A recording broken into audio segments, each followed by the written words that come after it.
Hello everyone and welcome back to English with Baldev sir. मेरे प्यारे दोस्तों, आज मैं आपके लिए एक बहुत ही महत्वपूर्ण व्याख्या लेकर के आया हूँ। A girl with a basket by William C Douglas, यानी टोकरी वाली लड़की। तो इसकी मैंने समरी भी आपको बताई है, क्वेश्चंस भी, इसके इम्पोर्टेंट क्वेश्चंस भी विद आंसर दिए हैं, डाले हैं मैंने, उनको पढ़ना। ये पार्ट बहुत ही ज़्यादा इम्पोर्टेंट है, इसमें कुछ भी छोड़ना बिल्कुल खतरे से खाली नहीं है। कहने का मतलब पूरा पाठ आप लोग अच्छी तरीके से तैयार करें, और इस पाठ से कुछ न कुछ ज़रूर आता है। क्वेश्चंस, आंसर्स, व्याख्या और फिल इन द ब्लैंक्स तो बहुत ही ज़्यादा इम्पोर्टेंट है। तो आज चलिए शुरू करते हैं। मैंने जो मॉडल पेपर इंग्लिश का डाला है उसमें आपको बताया था कि explain with reference to the context any one of the following passages. Passages क्या मतलब, दो पैसेज दिए होंगे, दोनों को आप पढ़ें, समझें और उसके बाद में उत्तर दें। तो देखिए, At one station, my routine of talking to the pupil was interrupted. एक स्टेशन पर my routine सिलसिला क्रम of talking बातचीत करने का to the pupil लोगों से was interrupted रुक गया, दखलंदाजी हो गई, यानी डिस्टर्ब्ड हो गया, चेक्ड हो गया। एक स्टेशन पर लोगों से बातें करने का मेरा सिलसिला रुक गया। एज सून एज आई एलाइटेड, जैसे ही मैं एलाइटेड गॉट डाउन उतरा ट्रेन के डिब्बे से, यानी जैसे ही मैं उतरा, a group of young children, group झुंड, समूह ने, छोटे छोटे बच्चों के समूह ने गैदर्ड अराउंड मी, मुझे घेर लिया, यानी मेरे चारों ओर इकट्ठे हो गए। यानी जैसे ही मैं स्टेशन पर उतरा, छोटे बच्चों के झुंड ने मुझे चारों ओर से घेर लिया, या छोटे बच्चों का झुंड मेरे चारों ओर इकट्ठा हो गया। गैदर्ड का मतलब सराउंडेड, और अराउंड मतलब चारों ओर से, ऑल साइड से। दे वर सेलिंग बास्केट्स, वे टोकरियाँ बेच रहे थे।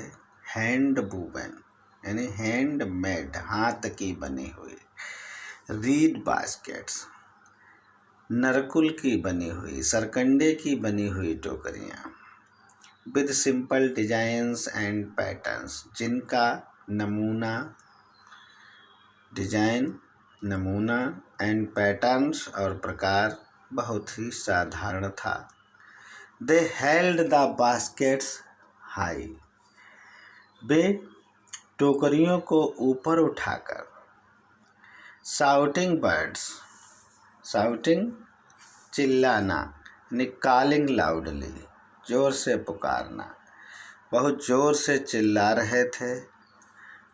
आई डिड नॉट नो, मैं ये नहीं समझा या मैं नहीं जानता था। बट कन्वेइंग, कन्वेइंग सेइंग या एक्सप्रेसिंग, अभिव्यक्ति करना। अनमिस्टेकेबली यानी बिना गलती के, क्लियरली या करेक्टली, स्पष्ट रूप से। देयर डिजायर, उनकी इच्छा।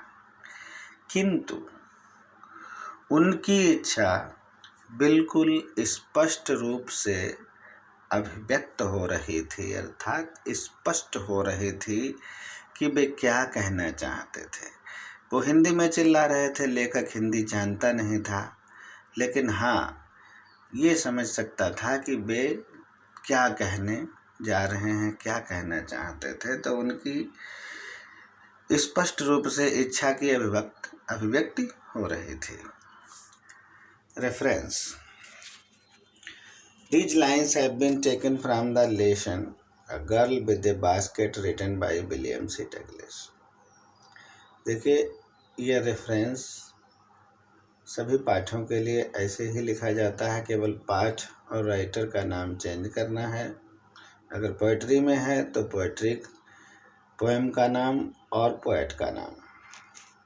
Context: William C Douglas was a judge of Supreme Court of the USA. William C. Douglas, Supreme Court of the United States of America के जज थे। He visited India in 1950. उन्होंने 1950 में भारत भ्रमण किया। The author या the writer was travelling by A train.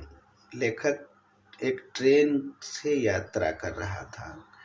देखिए बच्चों या दोस्तों, ये जो 3 सेंटेंस हमने लिखे हैं, ये किसी भी व्याख्या के कॉन्टेक्स्ट में आप लिख सकते हैं। Here he described the scene of a railway station. यहाँ पर लेखक ने रेलवे स्टेशन के दृश्य का वर्णन किया है। Where the train halted, जहाँ ट्रेन रुकी थी। Stopped, halted. He was surrounded by a group of refugee children.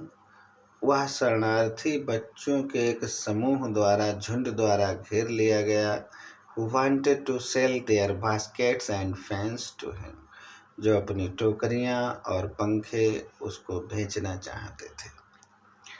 देखिए explanation: in these lines the writer says that. इस तरीके से आप व्याख्या में शुरुआत करें कि इन पंक्तियों में लेखक कहता है कि the train stopped at a station, कि ट्रेन एक स्टेशन पर रुकी। ही got down and walked on the platform. वह गाड़ी से उतरा। He got down, वह उतरा and walked on the platform, और प्लेटफार्म पर घूमा। At every station he used to talk with people.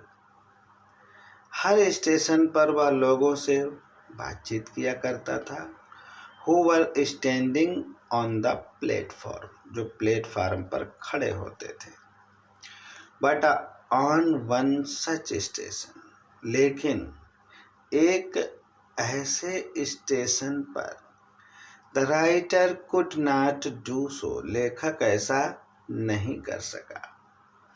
He was disturbed in his talks with the people.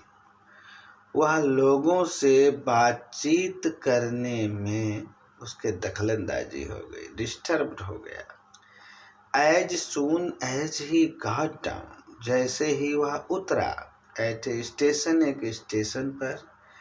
A group of young refugee children, छोटे छोटे शरणार्थी बच्चों के झुंड ने, समूह ने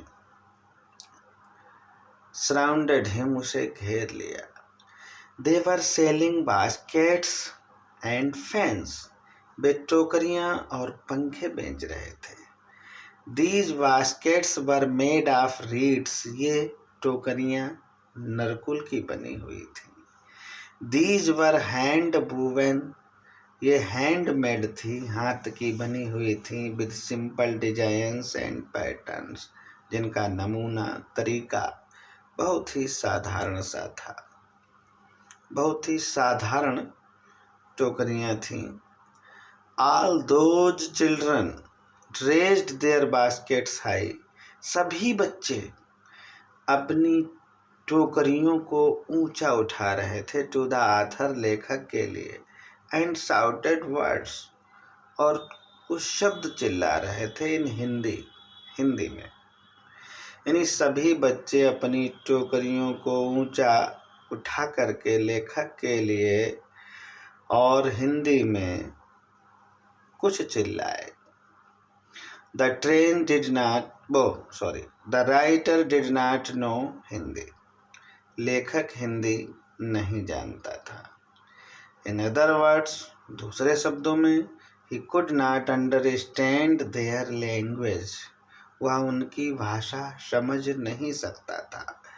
but he could understand the desire of the children, लेकिन वह बच्चों की इच्छा को समझ सकता था वेरी वेल, बड़ी अच्छी तरीके से, व्हाट दे वांटेड, कि वे क्या चाहते थे। नोट, देखिए दोस्तों, अगर आप नोट थोड़ा लिख देते हैं तो उसका इम्प्रेशन अच्छा पड़ता है और आपको मार्क्स अच्छे प्राप्त होते हैं।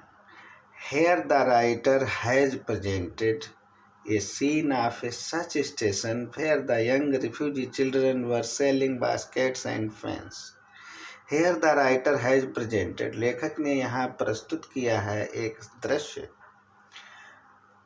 of such station, एक ऐसे स्टेशन का, where the young refugee children were selling baskets and fans, जहाँ पर छोटे छोटे शरणार्थी बच्चे टोकरियां और पंखे बेच रहे थे।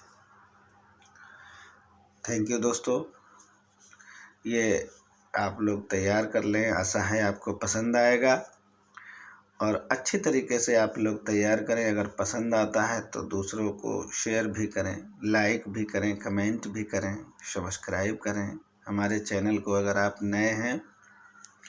थैंक यू, आपका दिन मंगलमय हो।